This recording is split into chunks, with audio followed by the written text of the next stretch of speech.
Hi, and welcome to Mid-American Gardener. We're glad that you've joined us because all four of us are ready to talk plants, and we love to talk plants with you as well. I'm Diane Nolan, and I teach horticulture at the University of Illinois in the Crop Science Department in the College of ACES. So if there are cut flower questions or perennial questions, I might jump in on those as well as other things. But we have three really talented folks and plant enthusiasts here. So let's find out who they are, and they're going to introduce themselves and tell a little bit of their expertise. So Rusty Maulding, you get to go first. All right, outstanding. Well, thank you. So my name is Rusty Maulding. I'm a horticulturist and I guess a business owner for Nature's View. It's a professional landscape services provider out of Watseka. I'm also happen to be the immediate past president for the Illinois Landscape Contractors Association. So kind of a general landscape questions, I can help you with those. Today I have a show and tell. It's actually maybe a bit more of an example, I guess, or we're going to go talk about dormant pruning.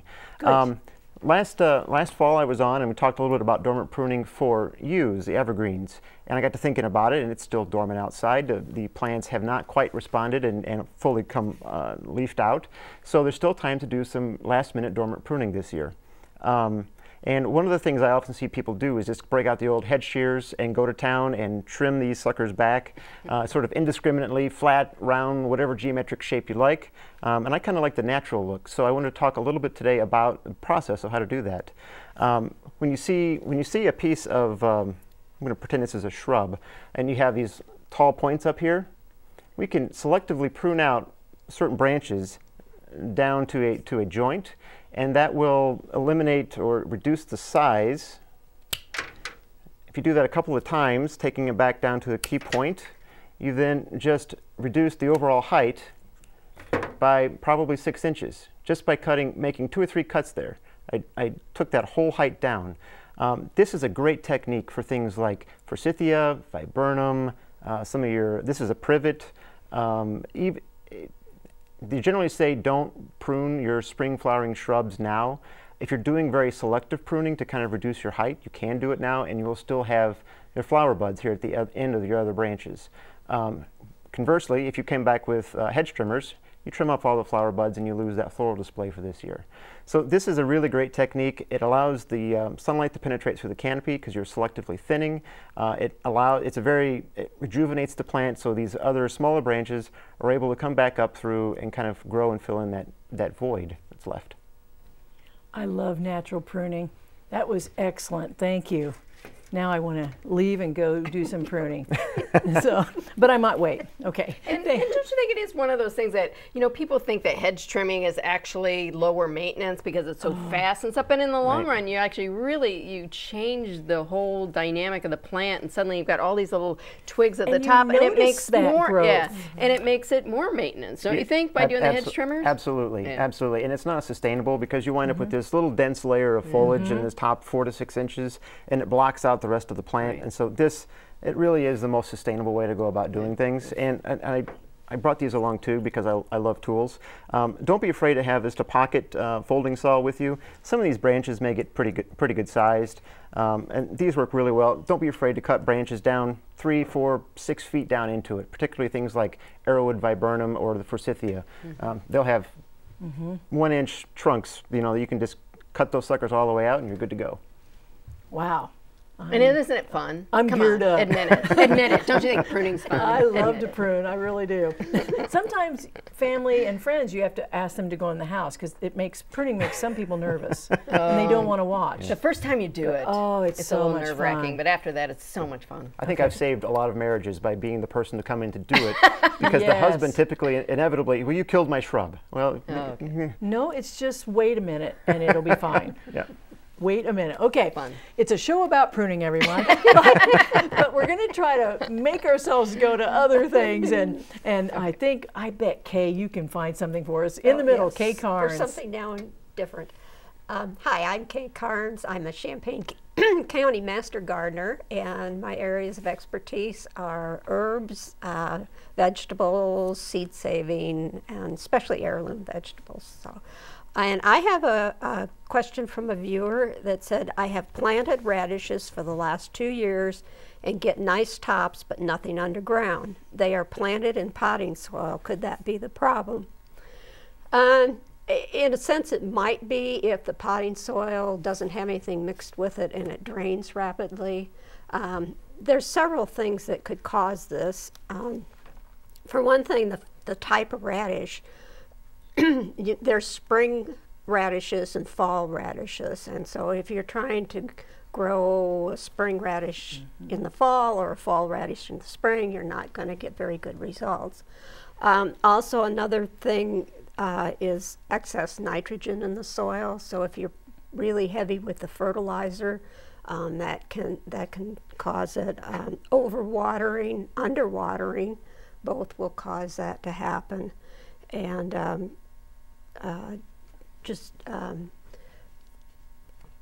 well, you can, sometimes the radish, the tops will grow really well, but the radish just isn't quite ready yet. So you might be pulling them too early. I would, check your seed packet and make sure it is a spring if you're planting now in the spring. Because some of the radishes take a long time. Yeah, they do, and so the foliage will come up and be nice. But then there's, I like the 25 to 35 day ones. Quick. Oh, that is really quick. Yeah, and another thing is so spacing the seed. Spring radishes, you want the seed about at least 2 inches, 1.5 inches to 2 inches apart. So you need to thin them if the seed is. So there's a lot of possibilities for her not to be getting, getting just the tops, but yeah. I think trying. It's really hard for people to thin stuff. Don't you think it's hard for people to thin stuff? Yeah, it is, especially small. It's hard for me, at least. Like carrots or any of those root At least crops. Radishes are fairly big seeds, so I try my best not to just roll them in there. I try to actually space them as I go. Good luck with that. Just like, yeah, no, just... Well, a good thing for carrots is to plant your radish seeds with the carrots. Oh, that's exactly. Because the radish will come up first and it'll break the soil. Oh, that's a good idea. And then you can see where, you can also see where your carrots are. And for my carrots, I'll do, I sometimes do the radishes, but I also do a lighter soil mix on the top, because the carrots can't seem to break through a crust. And that's why the radish breaks through. And the radish does, but when I don't plant radishes, I plant that. And I can see, I can see a little bit of the soil, and I know where the row is too, so. Oh, we're ready to go. I can just tell it. I've been thinking about putting radishes. I know. We're ready for spring. We'll see what happens. Okay, well, let's go to you, Sandy Mason.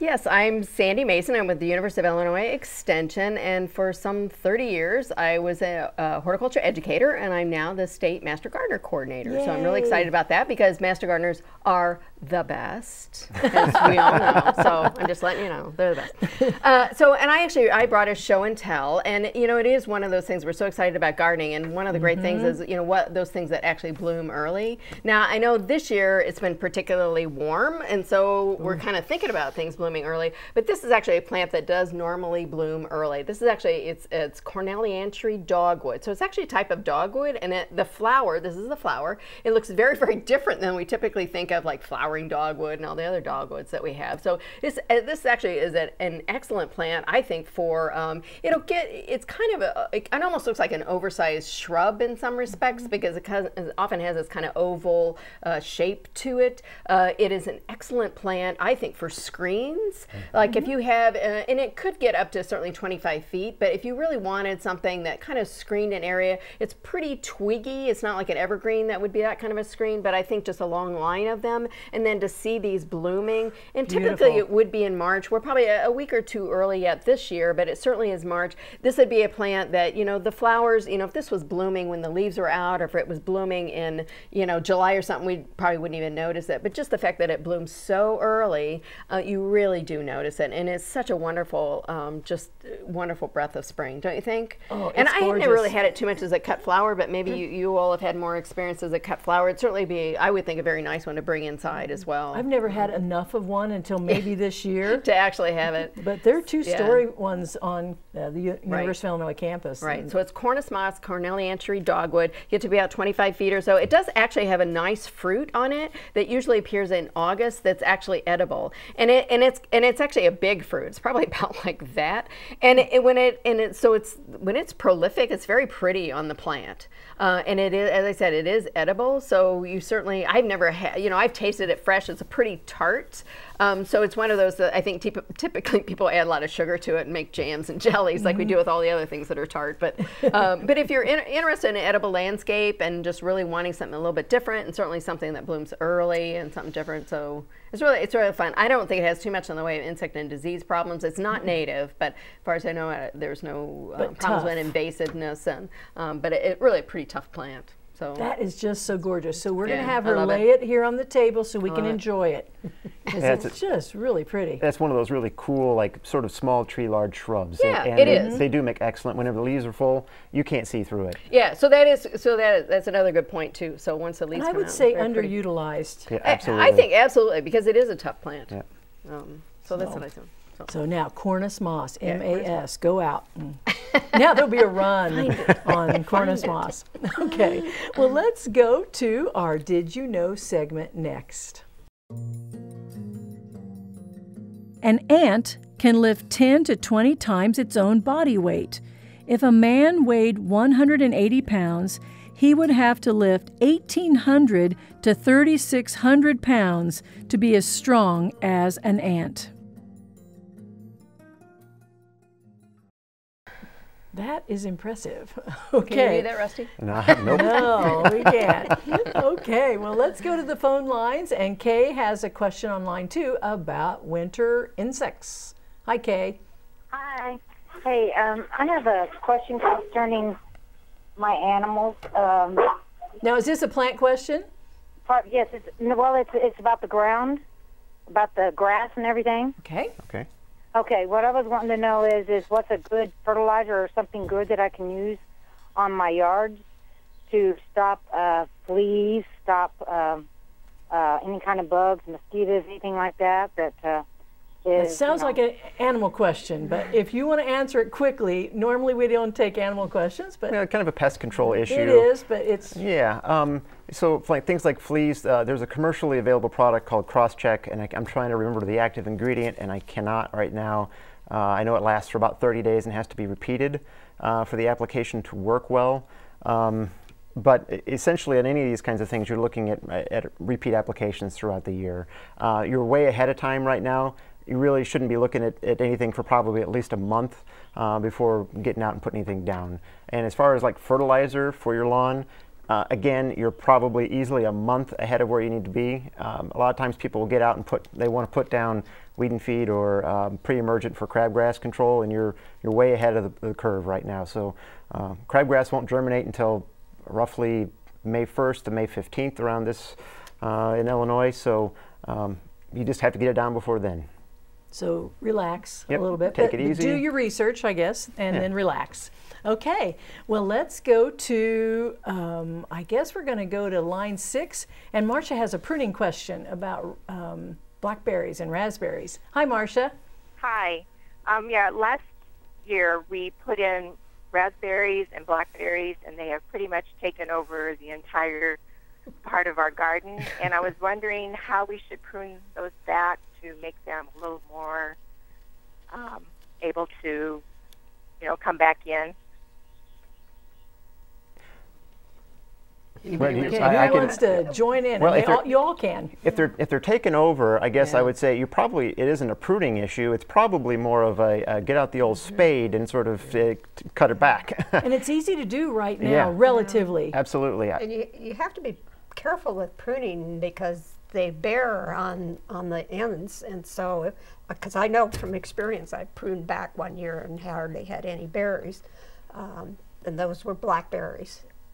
So you need to be careful. They bear on year-old canes, and so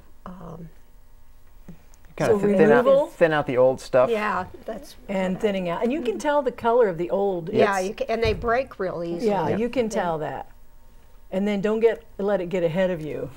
And I can say that by experience as well. So I'm not saying you're doing it wrong, because I've learned because I let it get ahead of me. Anything else we want to interject? Otherwise, we'll go to the next question.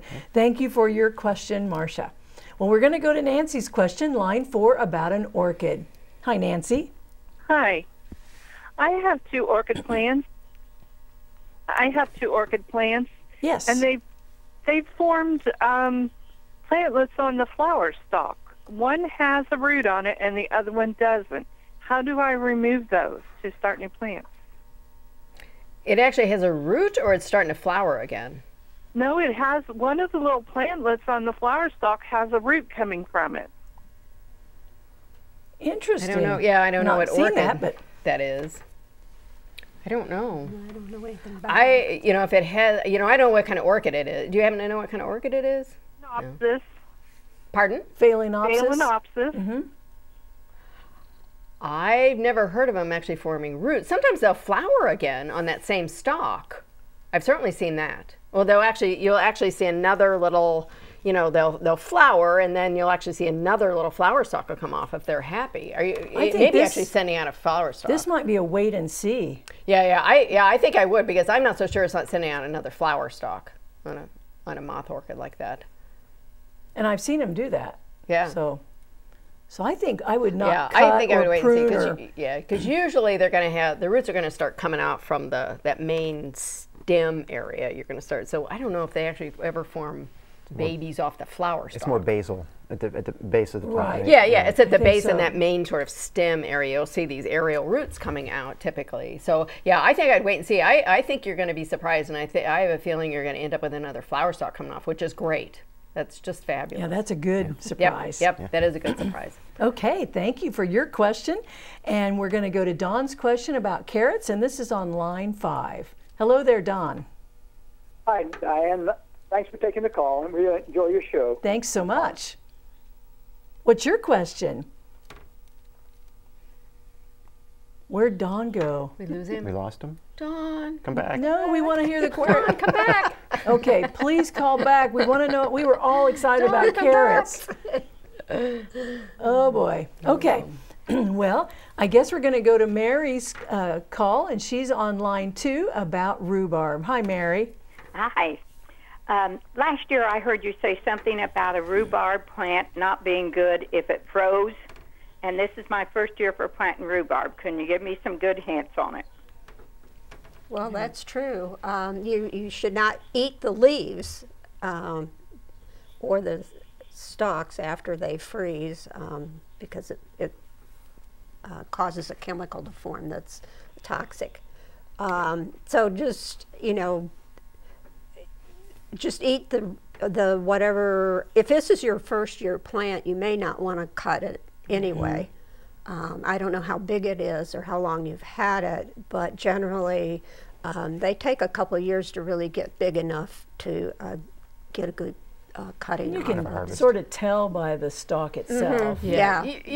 Usually what I say is that if the leaf kind of looks like cooked spinach, as in the leaf has been so damaged that you're actually looking like that cooked spinach, that kind of like, water soaked kind of thing, then you can just cut those stalks off, put those in the compost pile, but then the new ones that come out are just fine. So it doesn't mean you can never eat from that one that got frozen. It's just those particular stalks that got frozen. And we're probably being overly cautious on it, but I think it's really a good idea. So if it looks like the leaf itself, which you should never eat the leaves anyway, but certainly if the leaf looks damaged, then remove those stalks and put them on the compost pile, and then wait for new ones to come up. But Okay. I do know people who go out before a frost and then cover. they harvest. Oh, they harvest. Yeah, but it may not be that's a ready good to idea. go. So, oh well. Okay, thank you for that question. And we're going to go to another phone call on line 3 with Jeff, and it's about flies. Jeff, what's your question? Well, I have a question, but first, could Sandy Mason please spell the name of the dogwood she had there? Because I didn't quite catch that. Oh, it's I know. It's Cornell Ean Cherry Dogwood. So it's Cornel. Is that one L? Nell. One L. Iancherry. Yeah. Is that right? So it's Cornell Eanchery dogwood. I don't know. Okay. That's why most of us say Cornus moss, which is the botanic name. It's just easier. So it's Cornus and then moss. But yeah, Cornell Eanchery dogwood. Okay, so my question is, I seem to have an attack of cluster flies in the house. And now, is this related to plants? No, it's not related to plants. This is a plant show. I know. I know, but who else are you going to call about cluster flies? Okay, a real quick question on quick answer. Maybe I should call back then. No, if somebody wants to answer it. My understanding is they're called cluster flies. They come in and overwinter in the house. And then we've been having, since January, the warm weather, they come out in the house, and we find 2 or 3 every day in the house. It drives us crazy. Right. And I don't know quite how they get in. Our house is pretty tight, and we've been in the house 30 years. I've never had them before. Yeah. And then how do you, where do they stay, and how do you get rid of them, I guess? Yeah. Well, typically, the big thing is typically they're not reproducing in your home. So that's the big thing. So you're not really, they've made their way into your home one way or the other. So I think probably the biggest thing is just really think, are there other ways, you've been in the house for a while, but maybe there's areas that you really need to caulk more. So just spend some time, caulking all cracks and crevices, those around windows, because sometimes that separates, and those somehow they've made their way indoors. And then, as you say, once it warms up, then they're trying to get back out again. So generally, it's one of those that we consider a nuisance pest, and so just vacuum them up as you see them. My dog loves them, so if she finds them, then she takes care of them. So that's always a good thing. That grosses me out. But entertainment. Yeah, it's a little entertainment there. But the good news is they're not reproducing indoors, so they're a nuisance issue. But and it's a good idea to caulk all cracks and crevices anyway.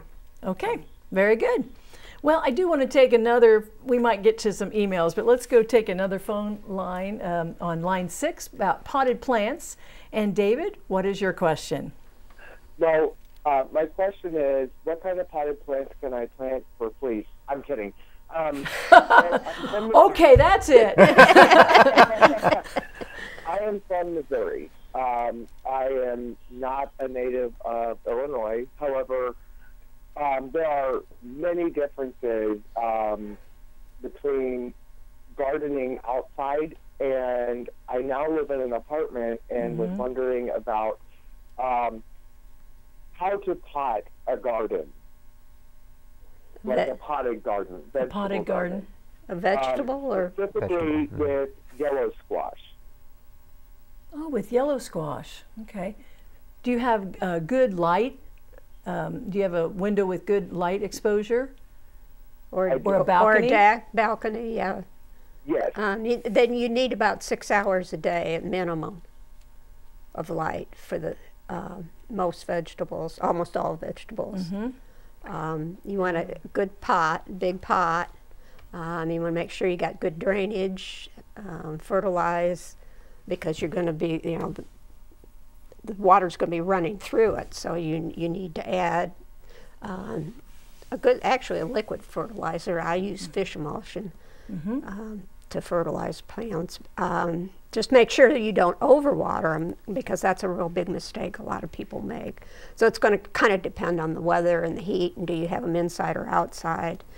But just keep an eye on them, give them plenty of room to grow, and you can do all different size pots. You can use even 5-gallon buckets for tomatoes, big pots for peppers. If you want to go, you can use smaller things for lettuce or whatever. I have a friend who will plant things have pots in a wagon, and starts them early, and he moves the wagon in and out. That's a good idea. And what do you do with your Red Ryder? You got it. You can have it go in and out. And I just think that's such a great idea, because you can start early.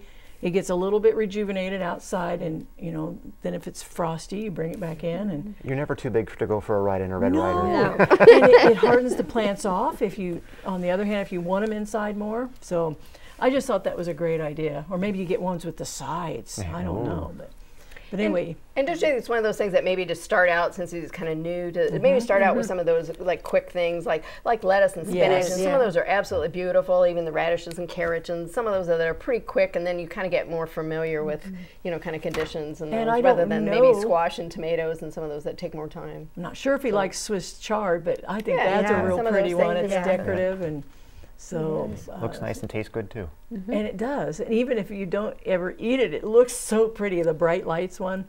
No, we haven't been looking over seed catalogs for weeks and weeks. And ready to go. Not at all. I have one whole table. It's just covered with seed catalogs. So boy, we really appreciate your calls because we like talking about it just as much as you like answering the question. So anyway, well, I have a feeling we don't have enough time for another caller, but we do have all kinds of things to talk about, and for all through the spring we will be bringing out more things about gardening, things that you can do indoors and out. Thank you three for being here. Thank you. It goes fast. Absolutely. Really appreciate it. I'm so glad to see the show and tells and the things that are growing outside, and we bring them inside. Well, thank you so much for watching, and we are going to try to get there we go. Try to get the gardening bug out of our thoughts and out of your hair. Tune in next time. We'll see you then. Bye-bye. I love it. Does it have any